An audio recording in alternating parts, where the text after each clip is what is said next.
You often hear about legal dramas, but usually they're closer to home, maybe in familiar political scenes. But today, we're looking at the Democratic Republic of Congo.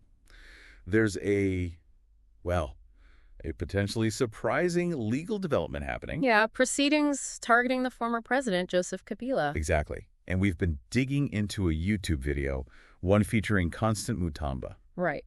And our goal here, really, is to understand why they're pursuing legal action against Kabila now. What's the context? All based, of course, on what's shared in this specific video. And the thing that really jumped out at me right away is the legal angle they're taking. According to the source, it's not actually about his time as president, at least not initially. That feels, counterintuitive, doesn't it? It really does. And it's a key point the video makes quite clearly. The charges, they're not being framed around his actions as the former head of state. Okay, so if not as president, then how? It's about his current role. The legal action, as the video explains it, is being taken against him as a senator for life. Senator for life? That's quite a title. What does that mean in the Congolese system, and how does it change things legally for him right now? Well, based on the video, this role comes with certain legal immunities. And that's exactly what this whole legal push is trying to get around, essentially. Okay. Immunity. Yeah. The video points to specific parts of the Congolese Constitution, Articles 104, 107, and especially 153, and also Article 120 of the Military Judicial Code. Okay, specific articles. Right. And Article 153, from what we can gather from the context given, seems to relate to the conduct and potential legal issues for sitting senators. So they're using a very specific legal toolkit targeting his current job, not his old one. Exactly. It seems like a deliberate strategy focusing on that senatorial role. So what does that mean for the actual process, if they're focusing on him as a senator? The big implication, according to the video, is that because these alleged offenses fall under his senatorial duties, or lack thereof perhaps, they don't need to go through the Congolese Congress to proceed. Right. Which is different from how you'd normally handle issues involving a former president. Totally different. The video contrasts this with the procedure in that law from July 2018 about former presidents, and also Article 167 of the Constitution. Those seem to apply more to actions taken during a presidency. So it feels like they found a specific legal path, maybe a workaround. It certainly looks that way from the source material. A calculated legal move, perhaps, to navigate around the protections a former head of state might typically have. Interesting. So different status, different rules. What's the first step then? What are they trying to achieve right now? The immediate goal, the video says, is getting the Senate to lift Joseph Kabila Kabange's senatorial immunity. Pure and simple is the phrase used. Just lift the immunity. Yep. Like removing a shield. Exactly like that. They need to remove that shield before the justice system can, properly investigate the allegations and eventually bring the case before the high military court. That's the venue mentioned. The high military court. And what are the underlying accusations? What are they saying he actually did, allegedly, as a senator? The video states the overall purpose is to investigate his alleged criminal responsibility for massacres in the eastern part of the country. Okay, that's incredibly serious. Absolutely. And it specifically names the M23 and AFC movements. These are major armed groups in the east, as you know. And the allegation, a very heavy one, is that Kabila is a co-fondateur is the term used of these groups. Wow, a co-founder, allegedly linked to armed groups responsible for massacres. That certainly explains the gravity. So that's the legal track focusing on the senator role. Yeah. But the video didn't stop there, did it? It talked about reactions in Congo. No, it didn't.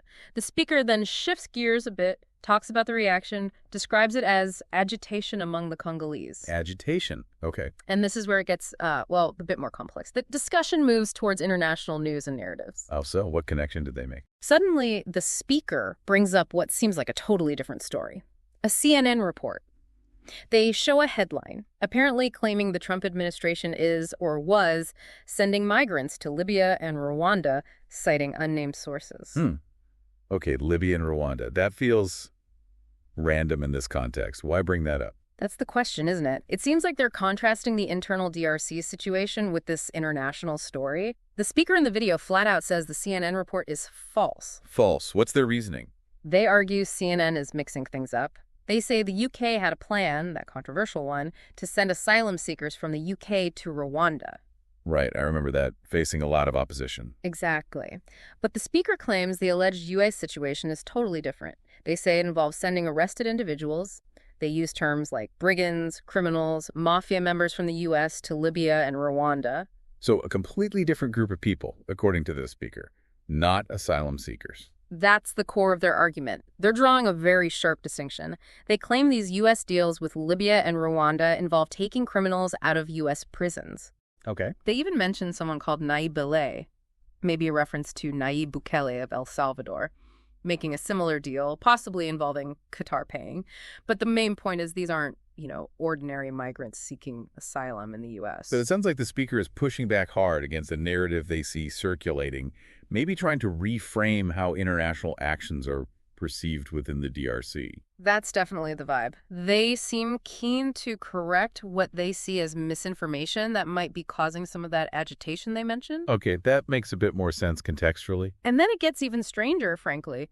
The speaker says something like they actually need certain groups. They mention Bitumbao and the M23 again to continue their activities. Wait, they need them to continue. That sounds backwards. Why would they say that? The stated logic, bizarre as it sounds, is that continued bad actions by these groups will generate proof. Evidence. Evidence for what? Evidence of wrongdoing that they can then present to the U.S. State Department.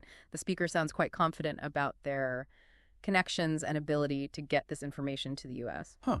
So let the bad guys keep being bad to prove they're bad to the U.S. That seems to be the idea presented. It's certainly a unique perspective on evidence gathering. Does this tie back to Kabila somehow, in their view?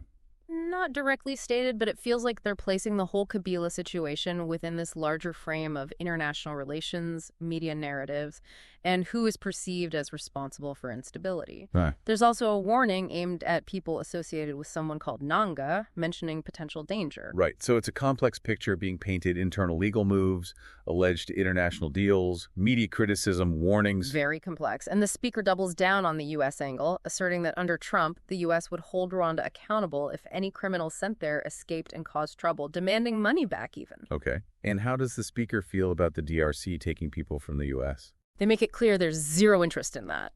The focus, they say, is on their own people, their own internal problems, not taking criminals from other countries. Right. So wrapping this up, we've really followed two main threads from this one video source.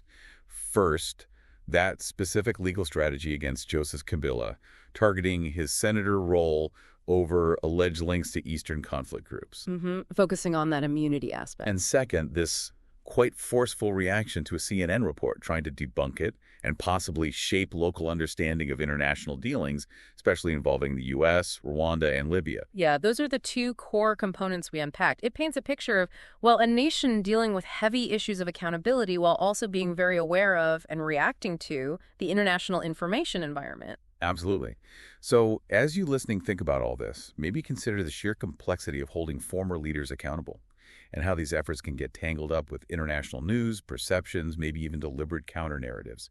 Yeah, what does this specific deep dive suggest about the challenges? Not just seeking justice, but also just understanding what's actually happening when global information and national legal dramas collide like this. It definitely gives you a lot to chew on.